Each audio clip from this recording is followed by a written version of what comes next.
अनेक लोक भेदभाव करतात किंवा जातीमध्ये राजकारणामुळे भेदभाव हे घडत चाललेले आहेत. परंतु याला अपवाद म्हणून एक व्हिडिओ सध्या सोशल मीडियावरती प्रचंड प्रमाणात व्हायरल झालेला आहे. हा व्हिडिओ पाहिल्यानंतर हीच भारताची संस्कृती आहे असं म्हणाल. चॅनलवरती नवीन असाल तर सबस्क्राईब करा.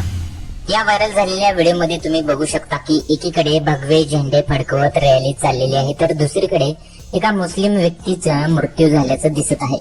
परंतु इथं काय घडलेलं आहे पहा. मृतदेह जवळून जात असताना लोकांनी आपली रॅली थोडा वेळ थांबवली इथं दिसत आहे. तो भाई लोग यहाँ पे देखते हैं तो अभी जनाजा आ रहे हैं, उधर से रैली भी दिखा रही, तो लोग ने नारा लगाना रुका दे और जनाजा पार हो रहा है यहाँ पे. तो एक अच्छी बात है, हमारे देश में ये चीज चाहिए सबके लिए. भारतातील प्रत्येक व्यक्तीनं किंवा प्रत्येकानं असं वागलं पाहिजे अशा असंख्य कमेंट्स लोकांनी केलेल्या आहेत. भारतात जर जातीवरून फूट पडली तर पुढे माणसांचं खूप अवघड होणार आहे अशा कमेंट्स आलेल्या आहेत. आणि याच बरोबर हे चित्र पाहून अनेक लोकांनी कौतुक सुद्धा केलेलं आहे. तुम्हाला याबद्दल काय वाटतं? तुमच्या प्रतिक्रिया आम्हाला कमेंट बॉक्स मध्ये जरूर कळवू शकता.